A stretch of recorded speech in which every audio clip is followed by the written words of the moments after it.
Aló, muy buenos días con todos. ¿Cómo se encuentran esta mañana? Buen día, Juan. Buen día, Juan. Buenos días, Juan Carlos. ¿Qué tal? ¿Cómo están? Hola, todo bien. ¿Qué tal el fin de semana? ¿Descansaron? Bien, bien, todo tranquilo. Todo tranquilo, bueno, me alegra.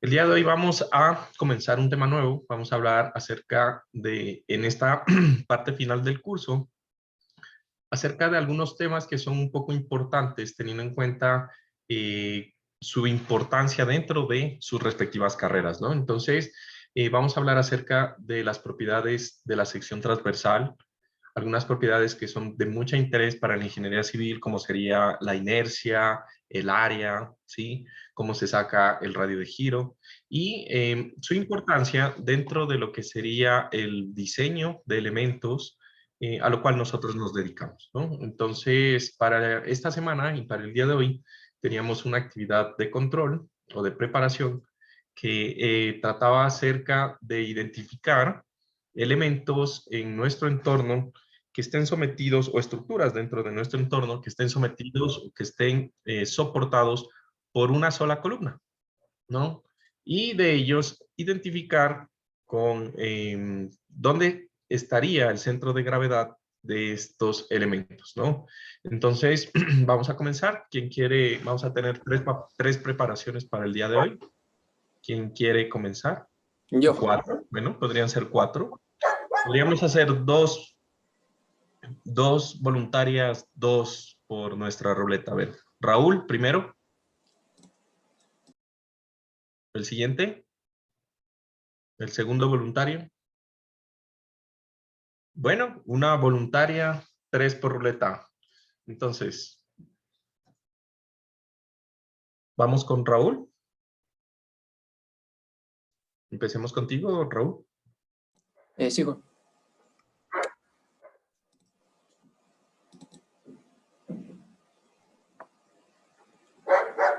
Ya, ahí. A ver. Ya, o sea, lo que yo investigué eran estos de aquí, que tienen un solo pilar en el centro. Dame un segundo, dame un segundo. Ya. Ajá, ahora sí ya estoy bien. Ya. El primero es este de aquí, que creo que es en China, no me acuerdo. Y el centro, creo que, o sea, por las estructuras que tienen los lados del pilar, creo que el centro estaría un poco más abajo, casi en el pilar, el centro de más, el centro ahí. Pero justo en la línea del pilar. Los otros son, estos son de aquí, son reservorios de agua, que igual creo que el centroide, o sea, dependería, no sé si dependería de si está lleno o si está vacío, pero supongo que lleno estaría casi, o sea, en el eje de la viga y como que casi a la mitad del triángulo, un poco más abajo, no, un poco más arriba, perdón. Y de ahí lo que vi eran estas torres de control que hay en los aeropuertos, que también están soportadas por una sola viga en el centro. Y ya. Ya, genial, gracias. Raúl. Ya. Listo. Entonces, vamos a ver los voluntarios por nuestro método de selección democrático, ¿no?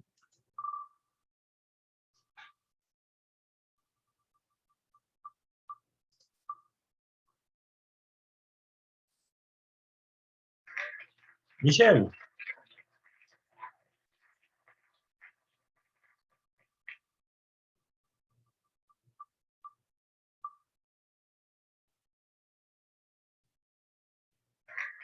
Bien. Bien, Michelle ya no hace parte de nuestro grupo, así que Julián Montenegro. Juan, la verdad no realicé la preparación de esta semana. Ya, muy amable, gracias. Siguiente.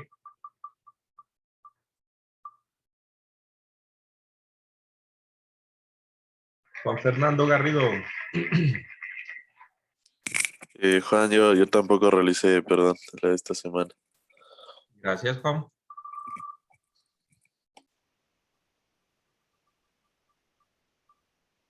Saliste de nuevo.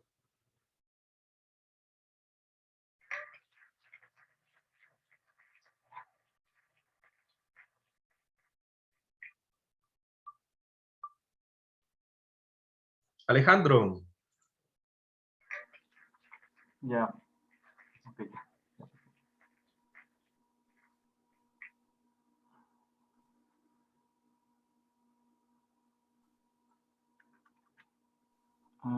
No puedo compartir la pantalla.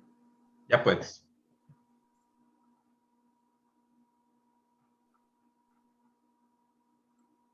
Y ya. O sea, la primera que puse fue un parasol que me pareció súper simple, que es una columna que soporta todo el Ajá. ¿Y dónde está todo. el centro de gravedad? Yo creería que en este punto, más o menos, por aquí, pero no estoy seguro. De ahí igual vi la torre de control de los aeropuertos, que es igual soportado por una sola columna. Y el centroide yo diría que está más hacia abajo, digamos. No hacia abajo. Ujú. Y por último, bueno, este edificio que es soportado por una columna enorme acá abajo, yo diría que el centroide está muy, eh, está más abajo de lo que se ve. Está por acá. Listo, gracias. Alejandro.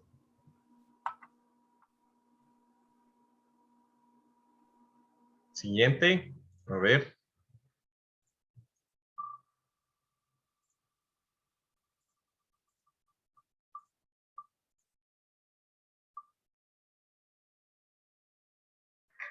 Mateo Arteaga. Mateo, Ya, ¿estás? sí. Eh, yo de lo que estaba viendo, o sea, no sé, como ahorita las presentaciones, creo que está un poco al revés de lo que yo pienso, pero veamos. O sea, esto de una columna romana en Roma, que tiene una estatua, entonces yo diría que más bien el centro de gravedad está más arriba, o sea, porque hay más masa más arriba, entonces medio Ujú. por acá diría yo. O sea, bueno, no tan exagerado, no es tanto peso que tiene, pero por acá. El Sí, segundo es el correcto. obelisco, un obelisco que, bueno, tiene toda esta estructura abajo, pero podríamos decir igual por aquí, porque es más delgado arriba, más abajo. Y el tercero es el obelisco de San Pedro, que es más recto, más, digamos, más homogéneo, entonces relativamente en el centro, por aquí. Ya, gracias, Mateo. Mm, yo- mm.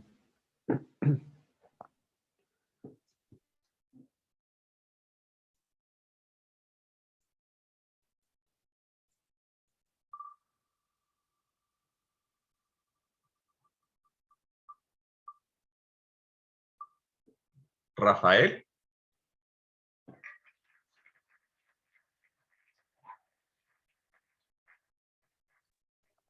Rafael Vintimilla. Yo tampoco hice la preparación de hoy. Ya, gracias, Rafa.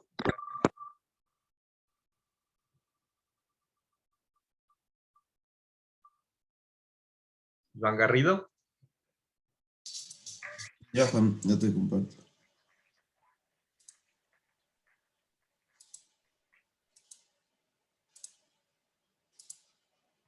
Ya, mi primera estructura que escogí es esta de aquí, que es un juego del Volcano Park. Y como se puede ver aquí, para mí esto solo tiene un apoyo de una columna, que sería la... Discúlpame, no estoy viendo nada. No sé si el resto está viendo. Yo Sí, yo sí veo. Yo sí veo. Sí le veo. Sí ve. ¿No lo ves? No sé qué pasa, no estoy viendo. ¿Le puedes volver a compartir, por favor? Ya.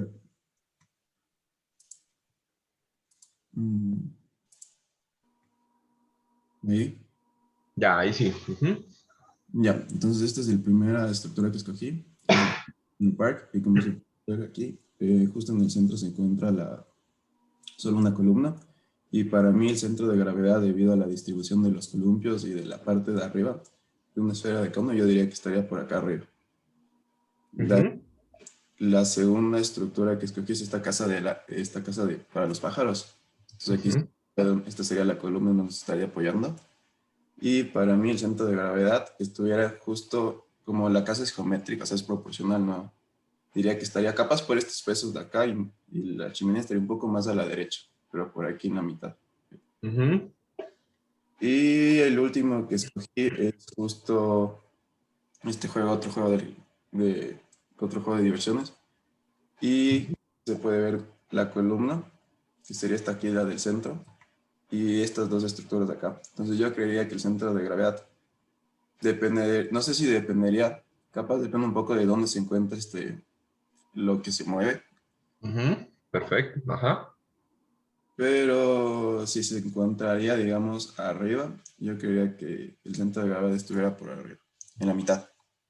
Igualmente porque esto es proporcional, de un lado y del otro. Sí, muy bien. Muy bien, Iván. Genial. Creo que nos falta una persona más. Vamos ahí.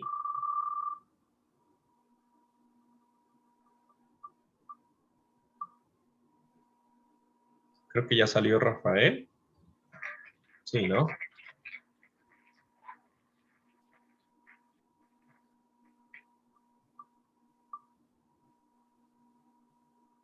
Mateo López. Juan, esta semana no hice la preparación.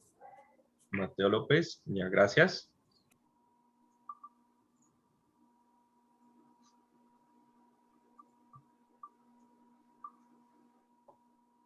Rodrigo Ayala.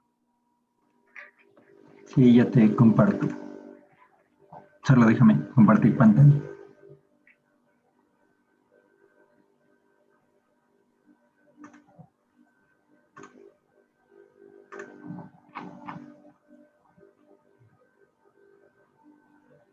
Ok.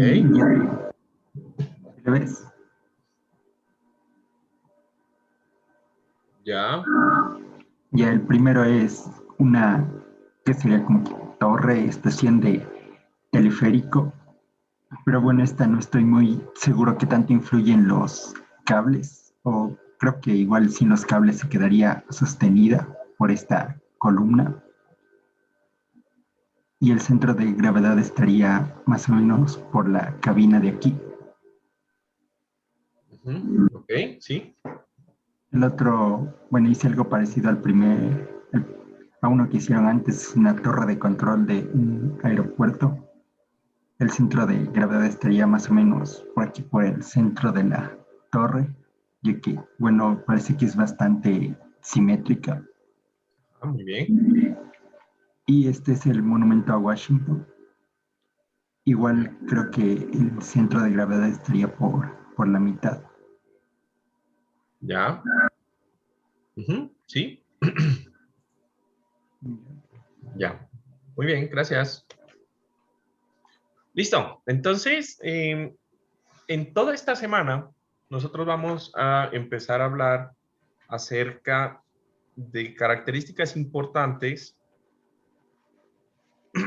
que tienen las secciones transversales que nosotros podemos aprovechar para el diseño de estructuras en general, ya sean mecánicas o ya sean civiles, ¿no?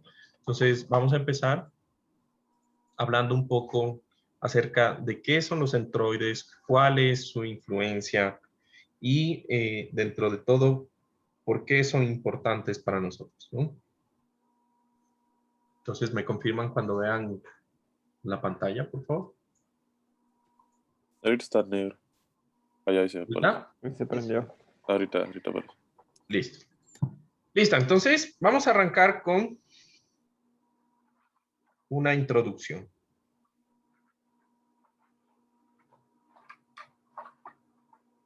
¿Listo?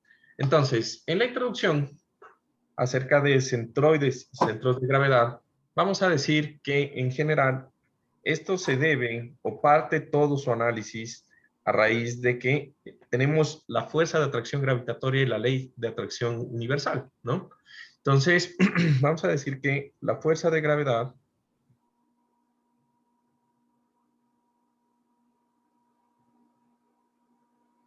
¿sí? En un cuerpo se ejerce en cada partícula de masa, que es lo que nosotros aprendimos al inicio, ¿no? Nosotros calculamos para diferentes tipos de cuerpos, de masa y de dos cuerpos separados una distancia, pues empezamos a calcular cuáles son las fuerzas que se generan entre estos dos cuerpos, ¿no? Entonces, en cada partícula de masa. Y ustedes recordarán que en la ecuación, prácticamente la ecuación solamente tenía en cuenta la masa de un cuerpo y la separación de las dos masas entre ellos, ¿no?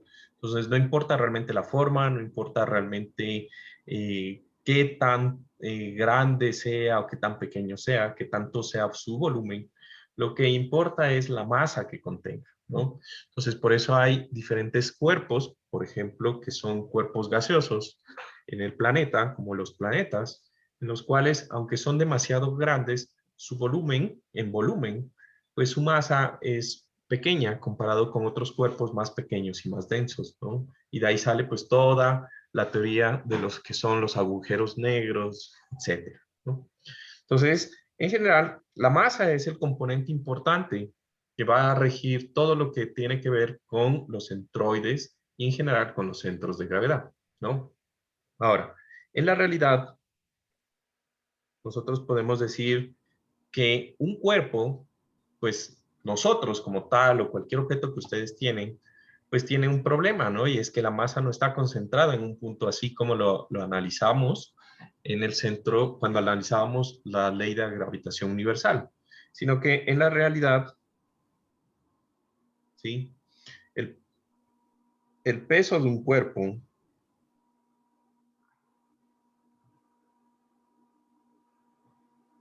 ¿sí? Se va a experimentar realmente como una serie de fuerzas, ¿sí? Que son atraídas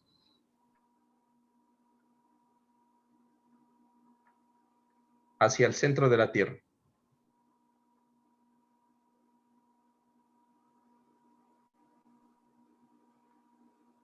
¿Listo? Entonces nosotros, cada pedazo de masa que tenemos en nuestro cuerpo, pues va a sentir sus fuerzas independientes que van a estar atraídas al centro de la Tierra.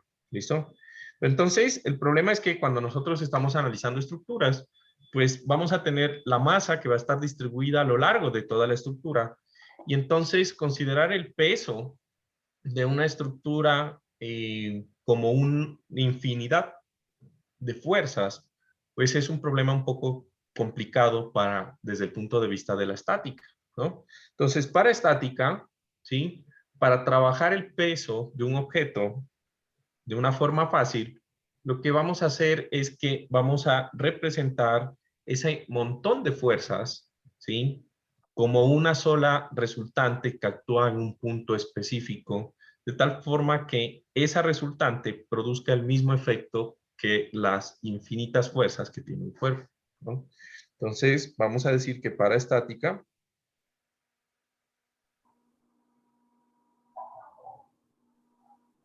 para trabajar el peso,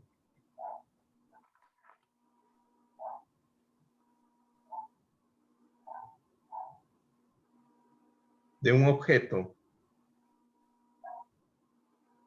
de una forma fácil,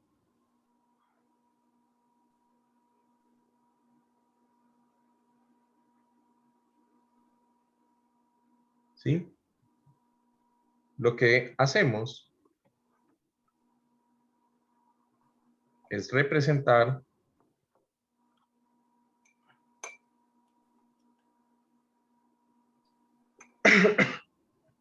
la resultante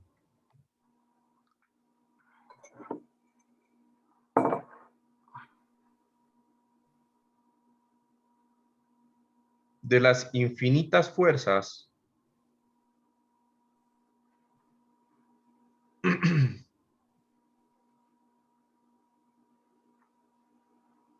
de peso que tiene un objeto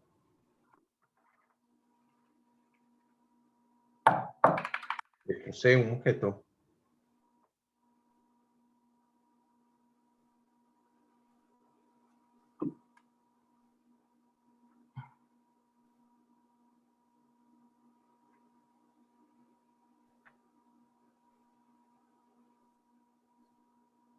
y ubicarla o ubicar esta resultante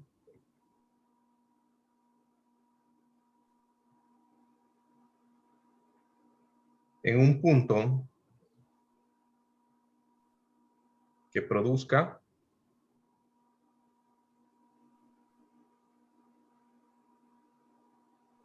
el mismo efecto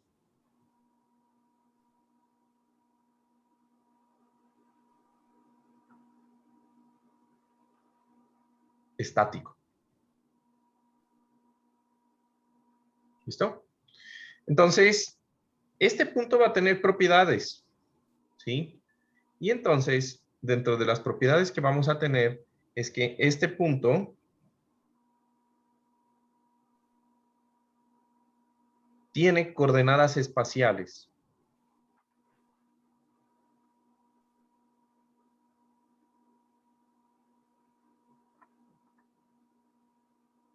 ¿Sí?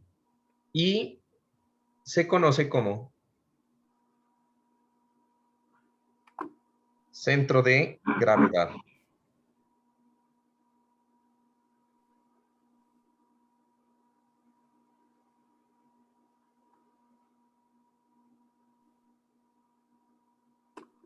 ¿Listo? Ahora, el centro de gravedad, ¿sí? Como lo dijimos antes, entonces, este punto, ¿sí? Es aquel donde al colocar la resultante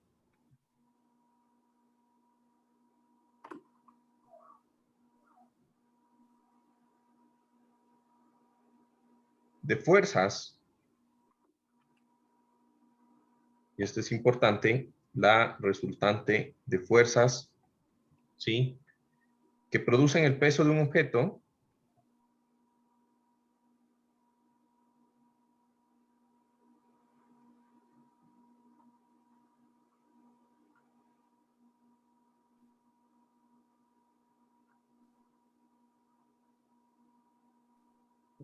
¿sí? Los dos sistemas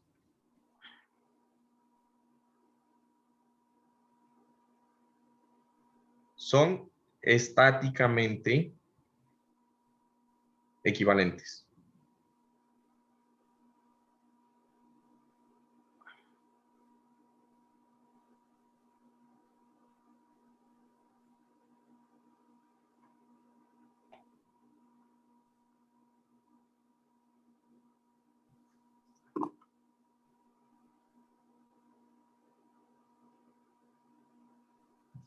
¿Listo? Son estáticamente equivalentes. Entonces, nosotros vamos a utilizar esto en muchas aplicaciones y de hecho ya lo hemos usado antes, ¿no?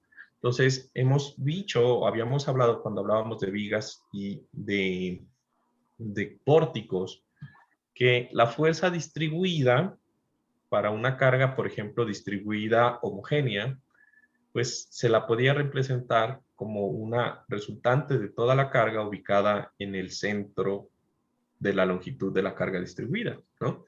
Entonces, casualmente, por ahí, por ese punto, es donde queda el centroide, ¿sí? De esa figura geométrica que sería un rectángulo, ¿no? Entonces, vamos a decir que ya lo hemos usado, ya sabemos, y ahorita vamos a extender un poco a cómo podemos calcular estos centroides de gravedad y cómo los podemos utilizar en nuestra ingeniería, ¿no?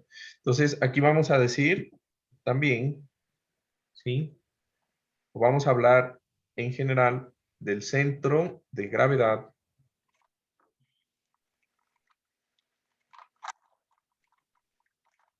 de un cuerpo en dos dimensiones.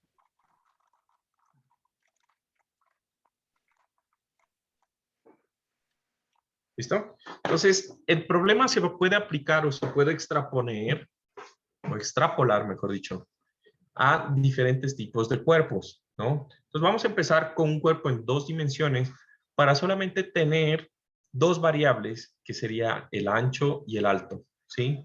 Pero generalmente, pues, la teoría puede darse para cuerpos en dos, tres dimensiones, ¿listo? Entonces, para hablar un poco acerca de esto, lo primero que vamos a identificar, o mejor dicho, a estudiar, es algo que ustedes de pronto ya conocen, que es el gamma del material, o lo que nosotros conocemos como el peso específico.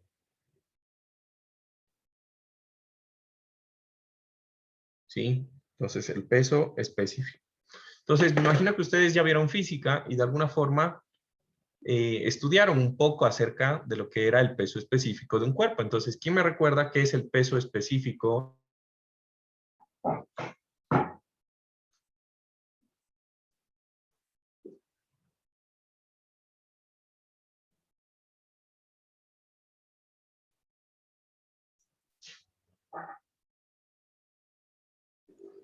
Y creo que era como que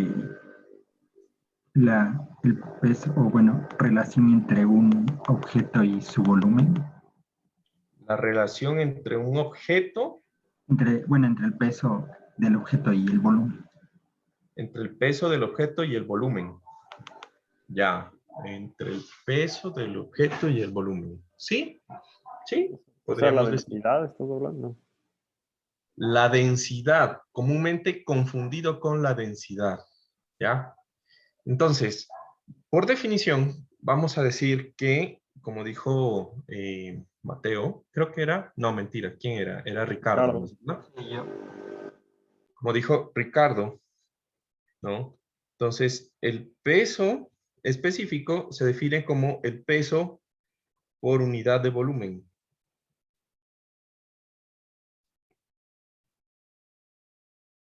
Y esto es interesante, porque no estamos hablando de un objeto, sino que tiene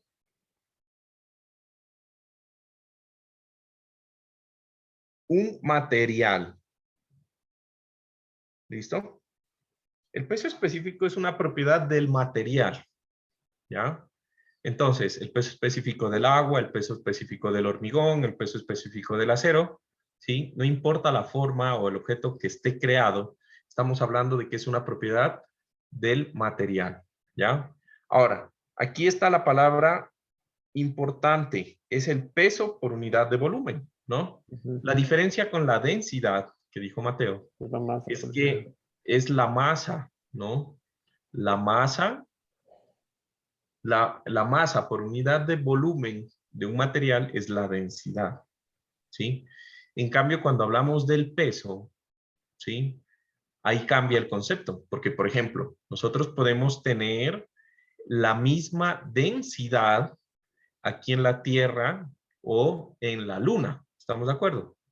Pero el peso específico de un material aquí en la Tierra es diferente en la Luna, por el cambio de la gravedad que sufre el material en los dos planetas. ¿Se entiende cuál es la diferencia? Esa parte es súper, súper importante, ¿no? Sí. Entonces, cuando hacemos el análisis, esto es gamma, por ejemplo, por cierto, esta R así que hago medio patujita, ¿no? Entonces, cuando nosotros hablamos de las unidades, pues este va a estar en unidades de fuerza sobre unidades de volumen, ¿sí? O lo que es lo mismo, pues unidades de fuerza sobre unidades de longitud al cubo, que prácticamente es lo mismo, ¿no? Entonces, para que ustedes se hagan una idea un poco acerca de esto, voy a poner tres materiales que siempre vamos a estar utilizando, ¿no?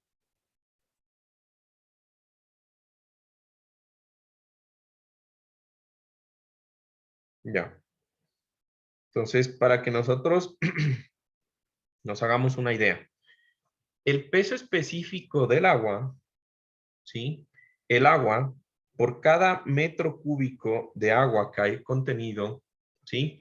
Eso pesa 1 tonelada fuerza. Ese es el peso específico del agua. Lo que quiere decir que en una piscina, ¿cuánto estará pesando el volumen de agua de una piscina olímpica? Creo que las olímpicas son de 50 metros, me parece, ¿no? De largo, si mal no estoy. Son Sí. 100, si no estoy mal. 100, Creo que 100 metros 50 de ida y 50 de vuelta. Creo que son 50, porque las semiolímpicas son 25. Sí. Pero bueno, hagan de cuenta que sea 100 metros. 100 metros de agua. ¿Por cuánto será de ancho? Por No sé, unos- ¿unos 15 metros será de largo? ya, ¿De ancho? sí. Y por profundo, esas piscinas son para ser clavados, creo que son bastante profundas. Eso debe tener unos 3 metros. Póngale que sean solamente 2 metros. Son 3.000 metros cúbicos de agua, una piscina. Lo que quiere decir que ahí hay 3.000 toneladas. No creo que sean 100 metros, ya creo que es mucho. Sí, no, ya busqué si son 50. 50 debe ser. 50 por 15 por unos 3 metros. O póngale que sea por 2. Entonces, en una piscina olímpica hay 1.500 toneladas de peso, ¿no? Para que lo tengan ahí de referencia, ¿no? Solamente en agua. Entonces, imagínense un tsunami cuya cabeza de agua pueden ser tranquilamente 3 metros de agua, 4 metros de agua, golpeándolo a usted que está viendo el tsunami. ¿Han visto esos videos donde viene el tsunami y la gente se queda parada esperando a que llegue? Yo no sé cómo pueden ser tan inteligentes o valientes. No sé si hay otra palabra para decir eso, ¿no? Pero bueno, creo que no saben de mecánica de materiales ni de estática y no saben que eso golpea con una fuerza bastante, ¿no? Bueno, ahora, el suelo, ¿qué pesa más, el suelo o el agua? ¿Qué opinan ustedes? ¿Un metro cúbico de suelo, de tierra, pesará más que el agua? Yo cacho que sí. Ajá. Entonces, el peso específico del suelo generalmente ronda el 1.8 a 2.2, dependiendo del terreno, toneladas fuerza por metro cúbico, ¿no? Entonces, recordando un poco la primera clase en donde ustedes estaban haciendo conversiones, entonces 1 tonelada fuerza viene siendo 10 kilonewtons por metro cúbico, lo que quiere decir que el suelo es casi el doble, más del doble. Entonces estamos hablando de 18 kilonewtons por metro cúbico a 22 kilonewtons por metro cúbico, ¿no? Entonces sí, el suelo suela. Y ahora, ¿cuánto creen, teniendo esos dos valores, que es el peso específico del concreto? 5. 5. Por ahí dice Mateo 5. ¿Quién más se anima? Lo que crean, no importa. O sea, yo creo que es 5 o entre cómo que? 3.7, 4.2 por ahí. 3.7, 4.2. Sorprendentemente, el hormigón con acero incluido aproximadamente pesa 2.4 toneladas fuerza por metro cúbico. O sea, 24 kilonewtons por metro cúbico. ¿Listo? Entonces, para que vean, el suelo o el concreto, más o menos, tienen por ahí en orden de magnitud, dependiendo del terreno. ¿Listo? Entonces, una vez que hablamos del peso específico, es fácil calcular el peso de un objeto, ¿no? Entonces, si yo sé de qué material es, puedo buscar en internet el peso específico del material. Entonces, por ejemplo, si yo quisiera saber cuánto es el peso específico del acero, quiero que por favor consulten ahorita en su computador cuál es el peso específico del acero.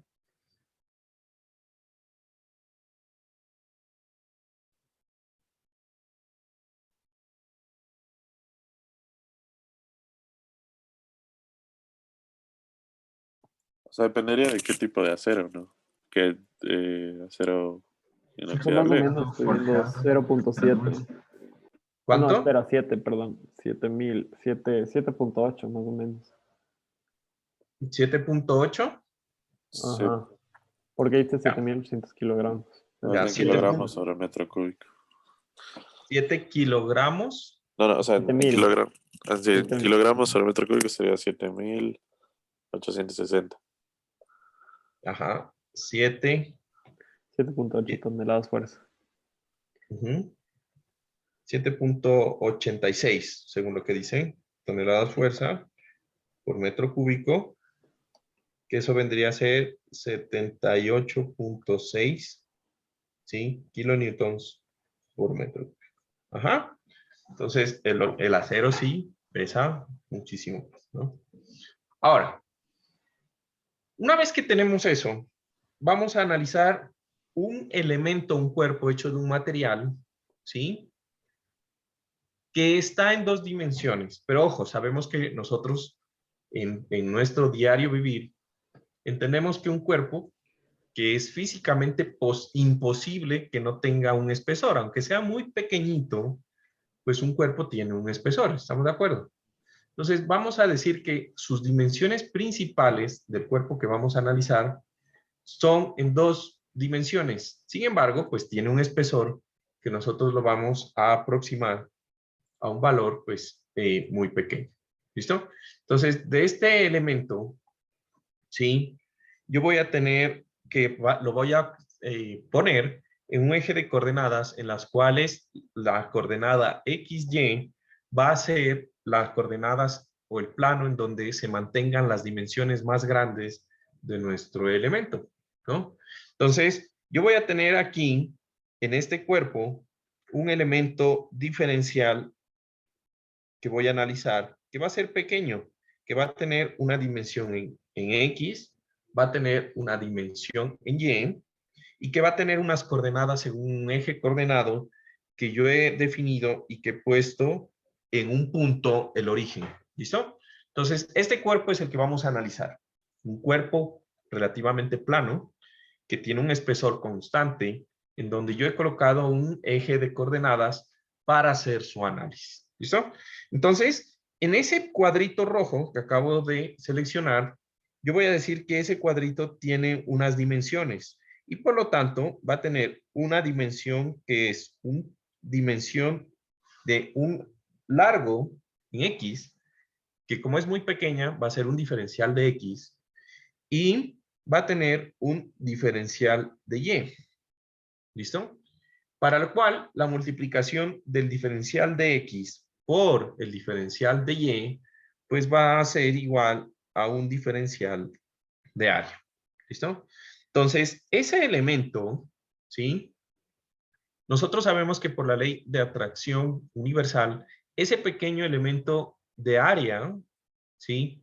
Va a tener una pequeña masa y por lo tanto va a estar atraída con una fuerza al centro de la Tierra. ¿Listo? Entonces, yo voy a suponer que este disco o este elemento va a tener un espesor que yo voy a decir que es constante y va a ser un espesor que lo voy a llamar T. ¿Listo? Entonces, yo puedo calcular también un diferencial de volumen. ¿Cómo calcularía el volumen de este elemento?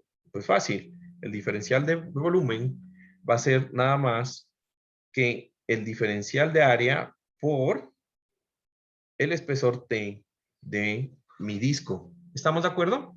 ¿Se entiende ese cubito que he sacado de ese elemento? ¿Sí? Y por lo tanto, yo puedo decir que en ese punto o ese pequeño elemento diferencial, yo voy a sacar un pequeño elemento diferencial de peso de ese pequeño elemento de diferencial de área 1, que yo le voy a llamar aquí. ¿Listo?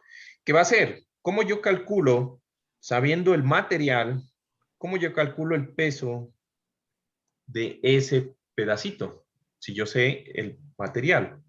Entonces, fácil, yo sé que el volumen, si yo lo multiplico por el peso específico del material, pues eso me va a dar el peso que está soportando, pues, ese elemento. ¿Se entiende? Listo. Ahora, ese punto o ese elemento diferencial, como lo ven ahí, tiene coordenadas. Entonces, en X va a tener una coordenada X1, en Y va a tener una coordenada X2, en ese plano que nosotros estamos hablando ahí. ¿Listo?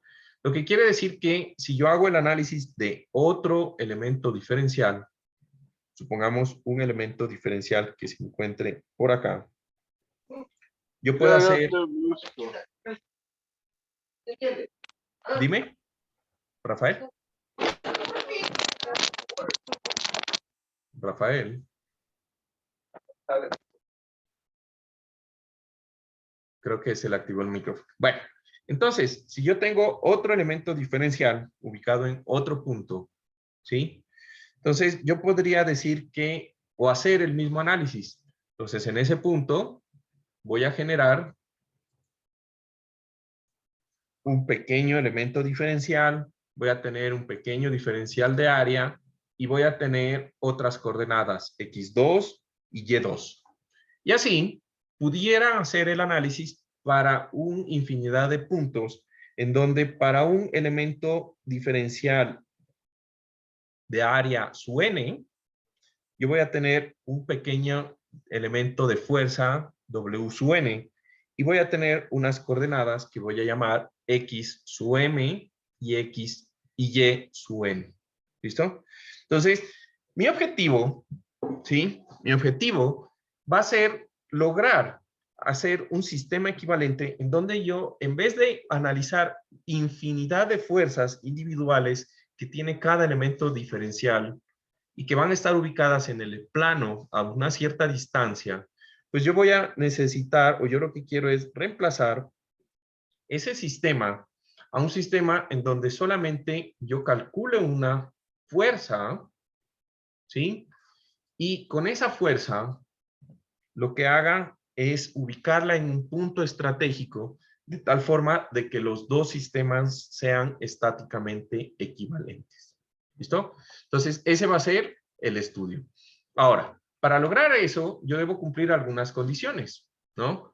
Para que sea estáticamente equivalente, pues los dos sistemas deben estar en equilibrio, obviamente, ¿no?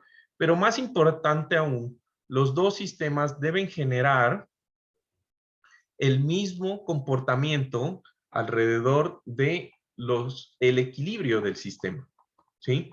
Entonces, ¿cómo yo voy a lograr eso? Pues bueno, voy a plantear, ya que los dos sistemas son equivalentes, yo puedo plantear ecuaciones de equilibrio. Entonces, yo voy a decir que la sumatoria de fuerzas en Y, en los sistemas, van a ser iguales a 0, ¿no? Entonces, para que los dos sistemas sean equivalentes, pues la sumatoria de fuerzas en un sistema debe ser igual a la sumatoria de fuerzas en el otro sistema, ¿no? Entonces, por el sistema de la izquierda, yo tendría lo siguiente. La sumatoria de fuerzas W sub 1 más la sumatoria de fuerzas W sub 2 más una infinidad de sumatoria de fuerzas hasta llegar a la W sub n debe ser igual o equivalente a la sumatoria de fuerzas del sistema al cual yo quiero llegar, que le voy a llamar W. ¿Listo? Pero también yo voy a tener que cumplir con la sumatoria de momentos. Y entonces, la sumatoria de momentos lo voy a hacer alrededor de los ejes que yo he marcado ahí. Alrededor de qué ejes yo puedo calcular momentos según esas fuerzas que yo tengo ahí. ¿Quién me dice? O mejor dicho, ¿quién me dice alrededor de qué eje esas fuerzas no producen momentos? Alrededor de X y Y, esas fuerzas no producen ningún. Alrededor de X y Y no producen, Rafael, momentos. Sí. Ya, ¿quién le ayuda a Rafa? Al ¿Está contrario, Rafa en el en lo eje Z correcto? no se producen momentos porque son No sería al paralelos. revés. Ajá. ¿Por qué? ¿Por qué, Mateo? Porque Z es paralelo a W. Exacto, como Entonces, Z es un eje que es paralelo a las cargas W, lo que quiere decir es que Z es el único eje por el cual no hay momentos, alrededor del cual no hay momentos, porque son ejes paralelos, recuerden, ¿no? Entonces, ten en cuenta eso, Rafa, por favor, ¿no? Entonces, yo tendría que la sumatoria de momentos en X va a ser igual a 0. Voy a empezar con los momentos alrededor de X y voy a ver mi sistema. Entonces, yo voy a tener que la carga W sub 1, ¿sí? Va a tener un brazo alrededor del eje X. ¿Cuál es la coordenada que me produciría momentos alrededor del eje X en ese sistema?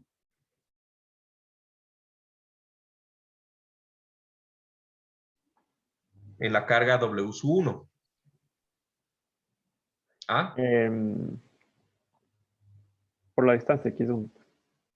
Por la distancia alrededor del eje X, pilas. Ah, Y1. Y1, porque siempre que es, recuerden que es la distancia perpendicular al eje, ¿no? La distancia perpendicular al eje, pues es Y1, ¿no? Y yo puedo analizar así todas. Entonces, la carga W sub 2 por Y sub 2 más infinidad de fuerzas por la carga W sub N por la distancia, que sería Y sub N. Esos serían los momentos del sistema en la izquierda. En la derecha, esto debe ser igual a la carga W, ¿no? Por llevar intermedio. ¿Listo? La carga W por llevar. Hago lo mismo, que sería la sumatoria de fuerzas en Y, ¿no? A esto le voy a llamar 1. Bueno, antes de irnos a la sumatoria de fuerzas en Y, de esta fuerza, de esto yo puedo analizar algunas cosas, ¿no? Fíjense que la sumatoria individual de todas las fuerzas que tiene el cuerpo, de los elementos individuales, va a ser igual al peso total del elemento. Obvio, ¿no? Eso no tiene ninguna lógica. Lo que quiere decir que en mi sistema equivalente, yo lo que voy a tener que sacar es el peso total del elemento. Y ese vector de peso es el que yo lo tengo que ubicar en los ejes coordenados. Ahora, de la sumatoria de momentos en X, yo voy a tener lo siguiente. Fíjense que en esta expresión, prácticamente lo que yo estoy planteando al hacer esta sumatoria no es más que una integral. ¿Estamos de acuerdo? Entonces, yo voy a estar aquí integrando en la distancia Y, ¿no? ¿Y qué voy a integrar? Los diferenciales de la fuerza, ¿sí? Y esto va a ser igual a el peso por la distancia llevar, ¿no? Entonces, de esta expresión, yo obtengo es una ecuación bastante importante para nosotros, que es que la coordenada en Y para ubicar el centroide no es nada más que la integral de la multiplicación de la coordenada Y por el pequeño diferencial de fuerza dividido sobre el peso total del sistema, ¿no? Entonces, ese sería mi primera ecuación resultante. Ya tengo la ubicación del centro de gravedad en la coordenada Y. Entonces, voy a hacer lo mismo para hacer los momentos alrededor del eje Y. Entonces, de la misma forma, puedo decir que la expresión de los momentos que se generan alrededor del eje Y van a ser con la coordenada en X de las fuerzas, ¿no? Yo tendría la misma solución. Bueno, aquí sería X sub M, que le llamamos aquí en este sistema X sub M, la coordenada en X, y eso va a ser igual a W por X bar.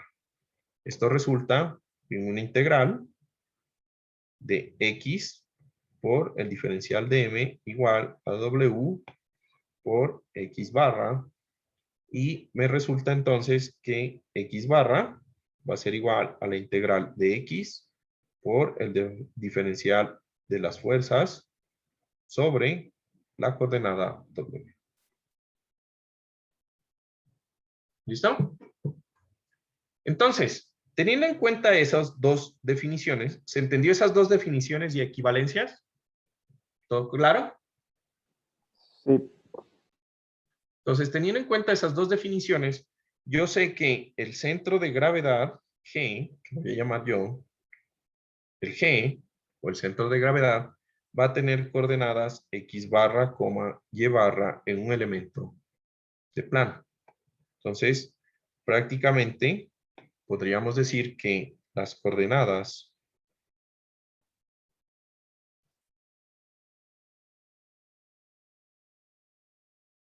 ¿sí?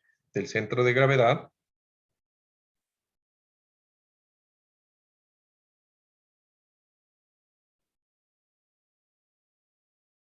de un cuerpo en dos dimensiones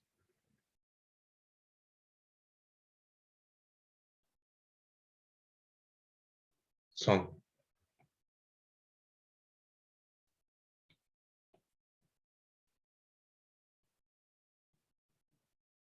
¿listo? GXY. ¿Listo? Entonces, fácil. Ahí podemos calcular las coordenadas de un cuerpo en dos dimensiones. Ahora, vamos a hablar un poco de lo siguiente. Esto sería un cuerpo que tiene un espesor, ¿sí? Pero yo puedo utilizar la misma teoría para calcular algo que se llaman los centroides.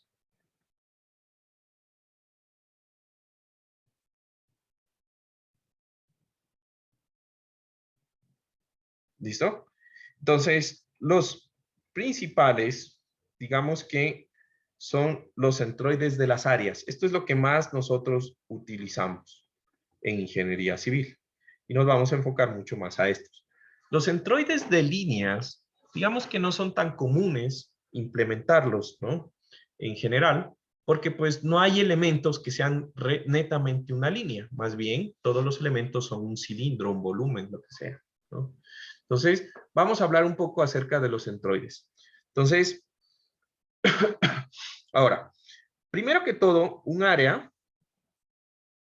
es un caso particular de el elemento en donde el espesor, ¿sí? Es un espesor infinitesimal, ¿ya? Entonces, un área es un caso especial o un caso, podríamos decir, particular en donde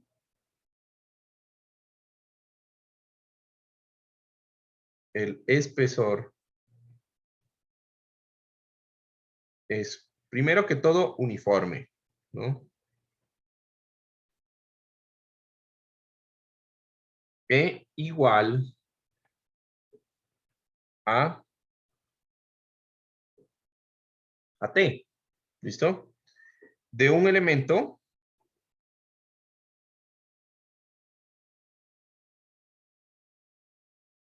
cuyo material es conocido.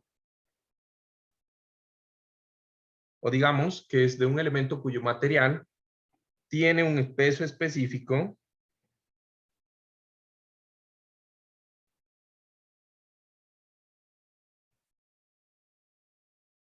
igual a, ¿cómo es que le llamábamos el peso específico? ¿Con qué letra griega? Digamos. La gamma. ¿Listo? Entonces, cuando yo tengo un área así, pues hagan de cuenta que si yo tengo un área con un espesor constante, yo sé que el peso total del elemento va a ser igual a el peso específico del material por el volumen del elemento que yo estoy analizando, ¿no? Recordando que el volumen, pues no es nada más que un área, ¿sí? Que va a ser el área total del elemento multiplicado por el espesor del elemento T, que dijimos que era constante. Voy a subrayar T. ¿Listo? Entonces yo tendría que prácticamente la multiplicación de estos tres valores, que es el área por el espesor, por el peso específico, me da el peso total del sistema. ¿Listo? Ahora, volviendo a nuestro sistema de aquí arriba, ¿sí? Nosotros habíamos analizado elementos individuales, ¿no? Entonces voy a analizar ahora el elemento de fuerza W1, delta o el diferencial de carga W1. En este diferencial de carga, nosotros podemos hacer un análisis similar. Entonces teníamos que el peso específico del material multiplicado por el volumen. Pero dijimos que el volumen de un elemento de estos, ¿sí? O el diferencial de volumen va a ser igual al diferencial de área por el espesor del elemento. ¿Sí? Entonces yo voy a tener que esto va a ser igual a la multiplicación del diferencial de área por el espesor de mi elemento T. ¿Listo? Ahora, en esa multiplicación, yo puedo hacer algunas simplificaciones, ¿no? Entonces, si yo voy a hacer de mi cuerpo la sumatoria de fuerzas en Y, nuevamente igual a 0, yo tendría, pues, que cada una de estas fuerzas va a tener el mismo espesor, va a tener el mismo material, o sea que tiene el mismo peso específico, pero va a cambiar algo que va a ser el diferencial de área que yo estoy tomando, ¿no? Entonces, al hacer lo mismo para mis resto de elementos, yo tendría que esto es gamma por el espesor por el diferencial de área 1 más el gamma por el espesor por el diferencial de área 2 más, etcétera, etcétera, etcétera, el gamma por el espesor por el diferencial de área n. ¿Sí? Y eso va a ser igual a... Nosotros sabemos que la sumatoria de fuerzas van a ser iguales, individuales van a ser igual al peso total del sistema. Y de la ecuación 1, sabemos que pues el peso no es nada más que el gamma por el volumen, o el peso específico por el volumen, o lo que es lo mismo, el peso específico por el espesor por el área total del sistema. ¿Sí? El área total del sistema. Ahora, en estas ecuaciones o en estas igualdades, yo voy a tener algo que factorizar. El gamma por el espesor. Fíjense que está, el gamma por el espesor está en todos los componentes de nuestra análisis, ¿no? Entonces, yo de aquí voy a sacar algunas conclusiones. Pues yo sé que la suma de los elementos diferenciales en mi sistema pues va a ser igual al área total. Algo pues que no me debería sorprender, ¿no? Entonces, aquí yo también puedo hacer otro análisis. Yo puedo decir que la sumatoria de momentos alrededor de X en este sistema de área, ¿sí? Que nosotros ya habíamos dicho que era igual al peso total por la coordenada del centroide Y, ¿sí? Esa parte va a ser igual a lo que habíamos escrito aquí hacia arriba, ¿no? Entonces, en X va a ser igual al peso W1 por la coordenada Y1 más el peso W2 por la coordenada Y2 más, etcétera, el peso N por la coordenada Y1. ¿Sí? Puedo cambiar y cambiar lo que serían los valores de cada uno de estos pesos, ¿sí? Y podría ser la siguiente afirmación, que el peso específico por el área total por la coordenada y barra, ¿sí? Es igual a la parte individual, el peso específico por el espesor por el diferencial de área 1 más el peso específico por el espesor por el diferencial de área 2 más etcétera, etcétera, etcétera, más el peso específico por el espesor por el diferencial de área suen. ¿Listo? Y prácticamente aquí yo tendría lo siguiente. Ah, aquí me comí uno, ¿no? Esto es el peso específico por el área total por T. Aquí me está faltando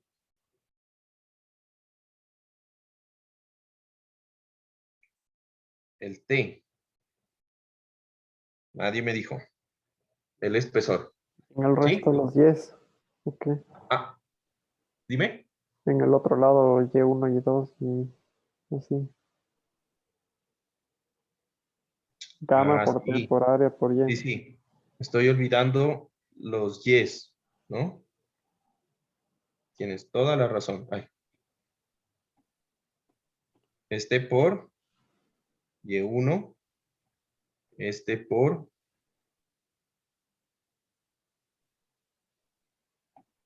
Y2. Y este por Y suen. Y entonces puedo ir cancelando algunas cosas, ¿no? El gamma, que está en todos los valores, y el espesor, que también está en todos los valores. De tal forma que aquí me queda que el área total por la coordenada en Y va a ser igual a el área 1 por la coordenada Y es 1 más el área 2 por la coordenada Y sub 2 más el área su n por la coordenada Y sub n, ¿no?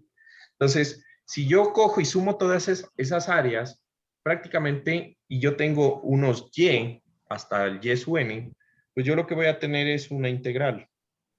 Entonces, esto me queda así. Me queda que el área total por la coordenada Y del centroide, o del centro de gravedad, mejor dicho, va a ser igual a la integral de Y por un diferencial de área, ¿sí? O, visto de otra forma, yo puedo decir que la coordenada Y del centroide del área no es nada más que la integral de la coordenada Y multiplicada por un diferencial de área dividida por el área total del sistema, ¿no? Y entonces, esto, fíjense que tiene una similitud con el centro de gravedad, ¿no? En el centro de gravedad yo necesitaba el peso, ¿sí? El peso para calcular la fuerza y calcular el centro de gravedad de las fuerzas de una que están ubicadas de una forma aleatoria sobre un cuerpo. En el área, como yo ya tengo el peso, que el espesor es constante, pues ya no necesito el peso, solamente necesito integrar la multiplicación de la coordenada por un elemento de área. ¿Listo? De una forma similar, yo puedo hacer o puedo llegar a la conclusión de que la coordenada del centroide de un área va a ser igual a la integral de x por el diferencial de área sobre, ¿sí?, el área total del sistema. ¿Ya? Entonces, como conclusión, podemos decir que el centroide de un área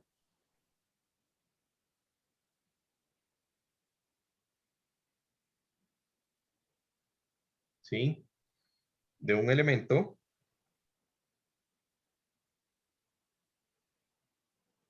de espesor uniforme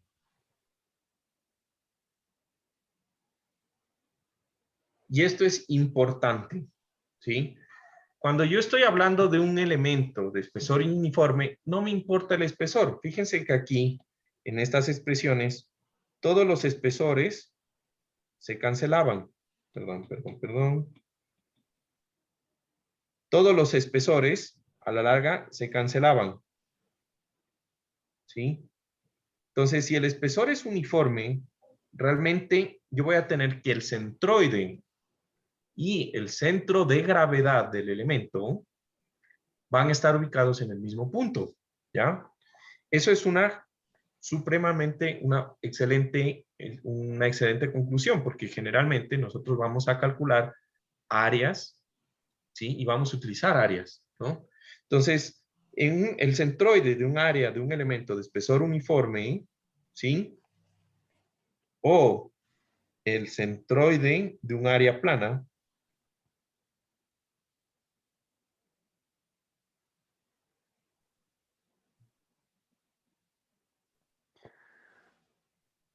es, ¿y qué me dice cuáles son las coordenadas? X barra, Y barra. ¿No es verdad? Ese sería el centroide de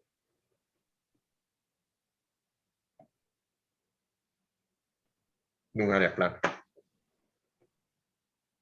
¿Tiene alguna notación? No, X barra, Y plano. O sea, los dos, yo sé que los dos tienen la misma notación, pero el centro de gravedad y el centroide los vamos a llamar con esas expresiones. Ok. ¿Ya?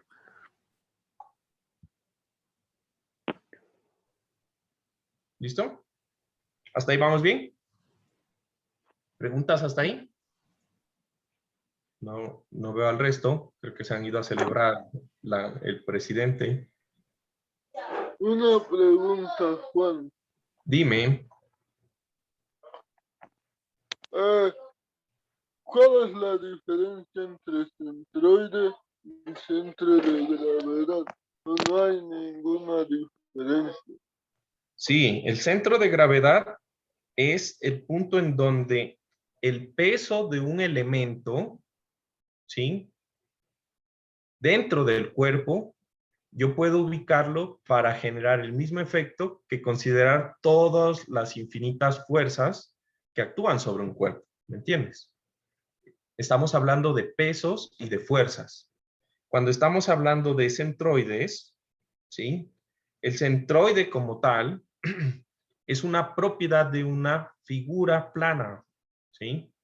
Y el centroide de un área plana es un punto, no tiene nada que ver con fuerzas, es un punto ubicado dentro del cuerpo, ¿ya?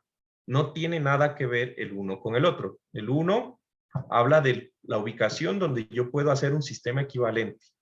El otro es una propiedad de una forma, una sección plana. ¿Listo? Pero coincidencialmente, si yo estoy hablando de un elemento que tiene un espesor constante, el centroide del área del elemento coincide con el centro de gravedad, pero solo en ese caso. ¿Estamos? Ya. ¿Listo? Bueno. Entonces, esto es una propiedad que yo necesito, pero fíjense que el centroide no tiene nada que ver con la fuerza, ¿sí? Solamente es un punto dentro del cuerpo. ¿Listo? Y no es nada más. ¿Listo? Bueno, ahora, dentro de la ingeniería hay algunas cosas que sí son bien importantes, como por ejemplo las propiedades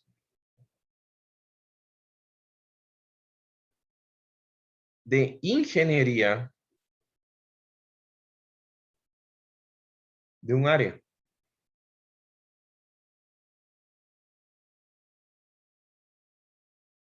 ¿Listo? Entonces, cuando hablamos de las propiedades de ingeniería, son aquellas que nosotros vamos a utilizar generalmente dentro de nuestra carrera, ingeniería civil o ingeniería mecánica. ¿Listo?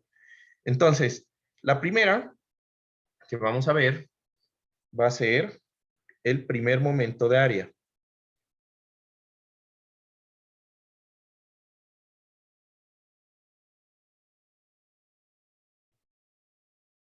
¿Listo? Y entonces el primer momento de área, ¿para qué nos va a servir en ingeniería?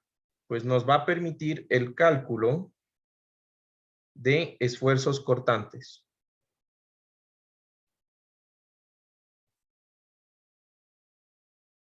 ¿Listo? Entonces, en mecánica de materiales, ustedes lo van a utilizar para el cálculo de esfuerzos cortantes. Y es el primer momento de área que también lo conocemos como Q. Lo vamos a llamar también Q. ¿Listo? Entonces, el primer momento de área no es nada más que la integral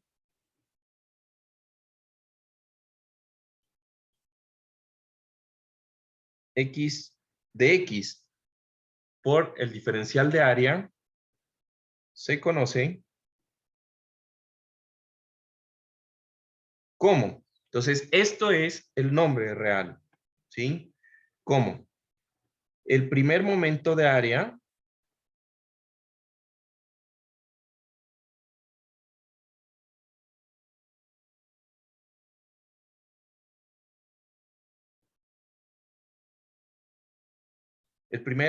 del área A respecto al eje X. Eso es el primer momento de área. Entonces, cuando ustedes vean o hablen del primer momento de área, es un área respecto a un eje. ¿Listo? Y entonces, yo voy a tener, perdón, aquí, la integral de X por de Y. No, aquí estoy mal. Esto es con respecto al eje El eje Y. Ajá, con respecto al eje Y. Cuando yo tengo la coordenada en X, estoy calculando como un momento alrededor del eje Y, ¿no? Entonces, el primer momento del área A respecto al eje Y, pues va a ser igual a la integral delta X por el diferencial de área, ¿no? Entonces, yo tendría lo siguiente. Y asimismo, pues yo tendría el primer momento del área A respecto al eje X, ¿sí? Pues va a ser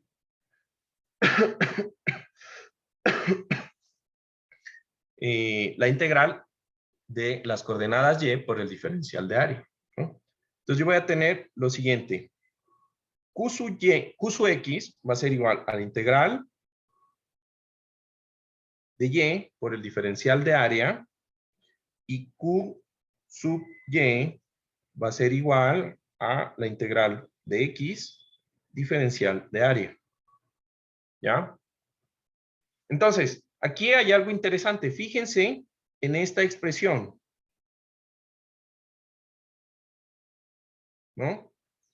Esta expresión que ustedes tienen aquí, ¿sí? Se parece mucho a lo del centroide, ¿recuerdan? ¿No? Entonces, la integral de Y por un diferencial de área, ¿a qué era igual?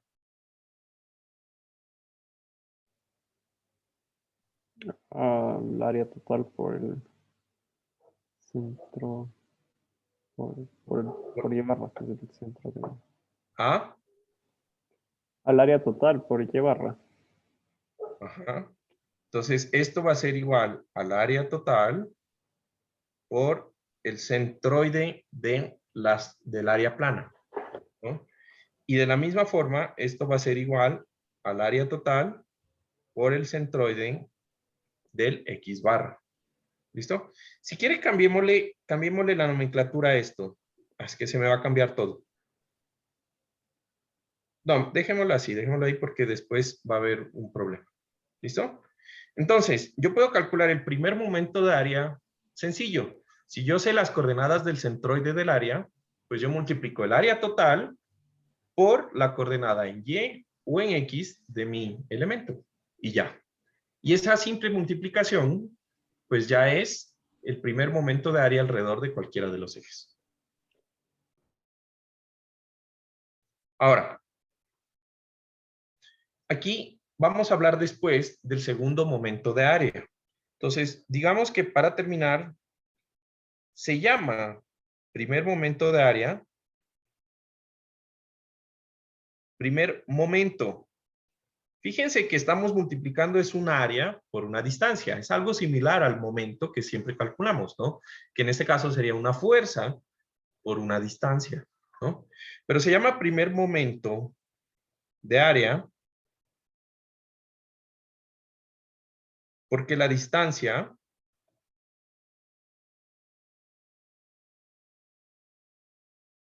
que puede ser la distancia X o Y barra, perdón, X o Y, realmente, está elevada a la primera potencia.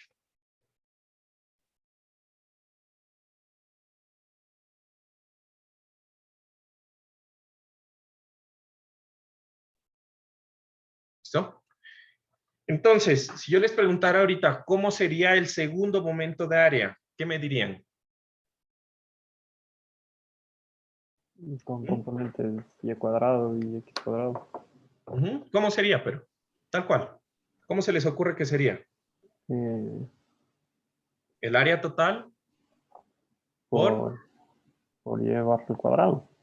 Por y barra al cuadrado. O el área total por x barra al cuadrado. O en forma de integral, la integral de y al cuadrado por el diferencial de área. O la integral de x cuadrado por el diferencial de área. Y ya. Y ese es el segundo momento de área. ¿Listo? Pero se van a dar cuenta que el primero, o el primer momento, nos va a servir para calcular esfuerzos cortantes.